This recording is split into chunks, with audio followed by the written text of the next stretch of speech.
La parole est maintenant à Monsieur Guinard. Il est le directeur des affaires politiques et de la gouvernance démocratique à l'OIF, Organisation internationale de la francophonie. Merci, Monsieur Guinard.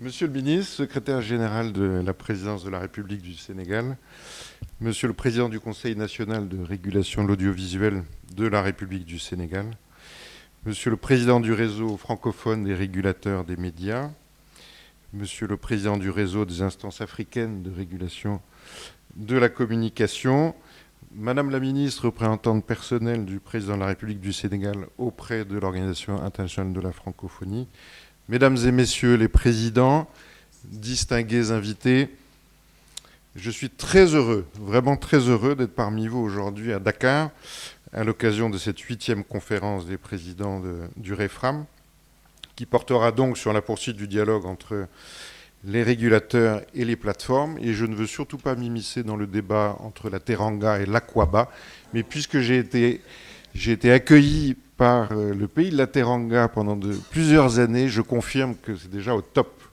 Voilà. Merci.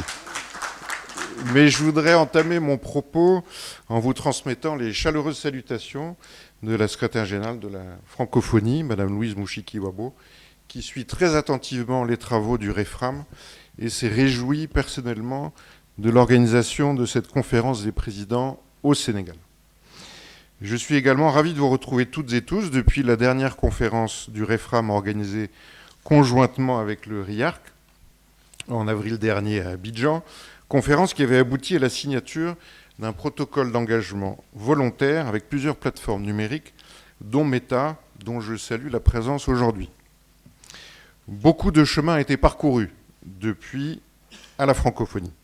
À commencer évidemment, ça a déjà été cité, par la tenue du 19e sommet à Villers-Cotterêts, 19e sommet de la francophonie, les 4 et 5 octobre 2024.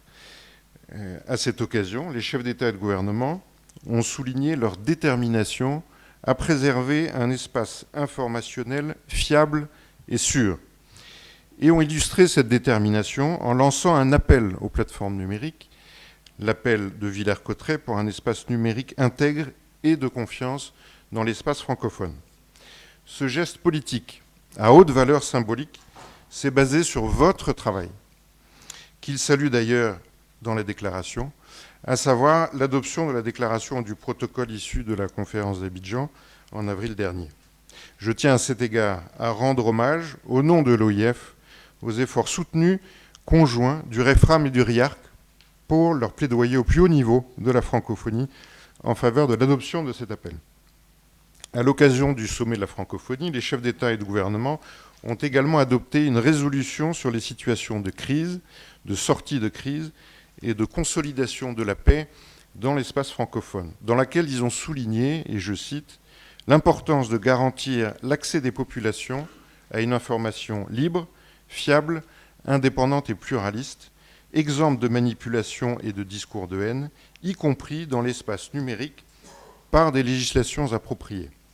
Ils se sont particulièrement alarmés, à cette occasion, de la propagation des désordres de l'information et son impact sur la paix et stabilité dans l'espace francophone, et ont appelé l'OIF à renforcer les efforts en vue de contribuer à prévenir et à lutter contre ce phénomène. Mesdames et messieurs, ces préoccupations des chefs d'État et de gouvernement de la francophonie partent d'un constat lucide. La paix et la stabilité ne cessent d'être malmenées avec des crises et des conflits armés majeurs à répercussions mondiales, dont certains dans l'espace francophone. Les processus démocratiques sont sujets de manière croissante à une polarisation des forces et des opinions politiques. Le respect des droits de l'homme et la protection de la diversité culturelle devraient constituer une inquiétude croissante dans ce contexte. Dans son rapport global 2025, publié il y a quelques jours, le Forum économique mondial de Davos fait ressortir la gravité de ces risques pour la stabilité et le progrès mondial. Mais pour la 2e année consécutive, ce même rapport souligne que la mésinformation et la désinformation restent, je cite, les principaux risques à court terme pour la cohésion sociale et la gouvernance, en érodant la confiance et en exacerbant les divisions au sein des nations et entre elles. Ces constats partagés doivent mobiliser toutes les forces vives et les bonnes volontés francophones. Et en cela, le protocole d'Abidjan et l'appel de Villers-Cotterêts montrent un chemin à suivre. Les autorités francophones de régulation des médias, réunies au sein du REFRAM, sont au cœur de la mise en œuvre de ces engagements des plateformes numériques et des chefs d'État et de gouvernement. La francophonie et avec elle tous les réseaux comme le REFRAM, qui œuvrent à renforcer les liens de solidarité, ont cet avantage unique au niveau mondial de transcender les fractures présumées pour rassembler, certes autour d'une langue, mais aussi et surtout autour de valeurs de respect, de tolérance et de diversité. Comme l'a dit un illustre Sénégalais et père fondateur de notre organisation commune, M. Léopold Sédar Senghor, la francophonie est un mode de pensée et d'action, une certaine manière de poser les problèmes et d'en chercher les solutions. Votre présence aujourd'hui et les discussions que nous aurons à Dakar à l'occasion de cette conférence des présidents du REFRAM illustrent concrètement cette idée de la francophonie afin d'apporter des réponses concrètes aux défis des transformations du monde.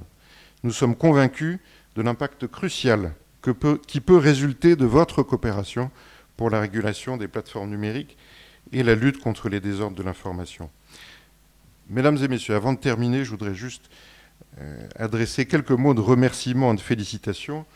Au nom de l'OIF, je tiens à remercier tout d'abord les autorités sénégalaises, encore une fois, pour leur accueil, à féliciter particulièrement et très chaleureusement le nouveau président du Conseil national de régulation de l'audiovisuel, M. Mamadou Oumar Ndiaye. La présidence du REFRAM que vous apprêtez à prendre témoigne une nouvelle fois de l'engagement continu du Sénégal au sein de la francophonie. Nous nous en félicitons et nous tenons à votre disposition pour soutenir vos efforts durant votre présidence du réseau. Je tiens également à remercier le président du REFRAM et de l'ARCOM, M. Roch-Olivier Mestre. Le rapport d'activité de votre présidence du REFRAM témoigne par lui-même des avancées majeures accomplies sous votre impulsion, au premier chef desquelles la concrétisation de ce dialogue avec les plateformes.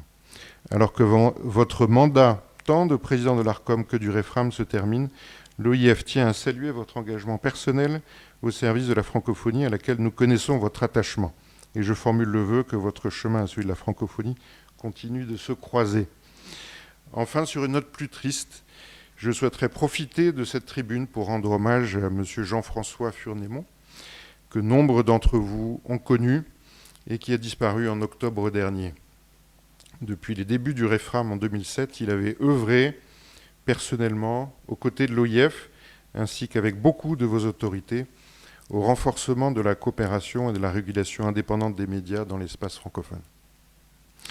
Mesdames, Messieurs, cette 8e conférence des présidents du REFRAM intervient au début d'une année 2025 cruciale à plusieurs titres pour le monde et donc aussi pour la francophonie, notamment pour le suivi de l'appel de Villers-Cotterêts et du protocole d'Abidjan. Sachez que vous pourrez compter sur le soutien indéfectible de l'Organisation internationale de la francophonie et en particulier de sa direction des affaires politiques et de la gouvernance démocratique. Merci beaucoup, je vous souhaite plein de succès pour ces travaux. Dia la Diaf. Merci, monsieur.